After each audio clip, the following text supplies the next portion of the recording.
In the time of the Buddha, there was a young monk who often felt that life in the Sangha was noisy and complicated, leaving his mind unsettled.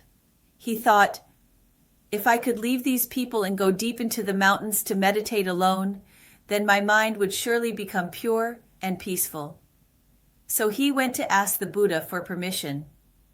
The Buddha smiled and asked him, "Do you think what truly troubles you comes from the crowd outside or from your own mind?" The monk could not answer. The Buddha continued, "If your mind can rest in right mindfulness, then even in a busy marketplace, it is as if you are dwelling in the mountains. But if your mind is bound by afflictions, then even if you withdraw from the world, you will still not find peace." Hearing this, the monk suddenly understood. True quietness does not come from escaping the environment, but from training and disciplining one's own mind. He decided to remain in the Sangha, and in his daily interactions with others, he kept observing his own afflictions.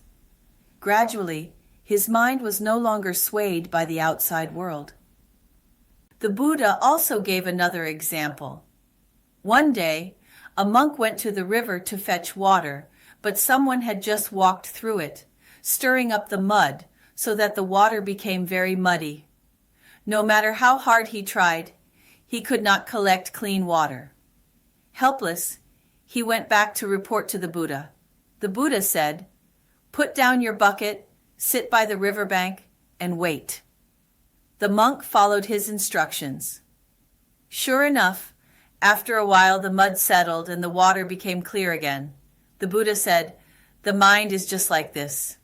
When it is stirred by greed, anger, and ignorance, it becomes like muddy water. But if it can settle down, no longer stirred by conditions, then naturally it will become clear and bright." These two stories both remind us the root of affliction is not in the outside world, but within our own minds. True peace does not come from avoiding the environment, but from looking inward. If we can let go of greed, hatred, and delusion, then even in the midst of a crowd, we can be calm and at ease. But if the mind is restless, even in seclusion, we cannot be truly peaceful. Therefore, whenever we do anything, the most important step is first to observe our own mind. Ask yourself, is this necessary? What consequences will it bring? Will it truly benefit myself and others? If it accords with wholesome intentions, then do it. But if it is done carelessly, it will likely bring future suffering.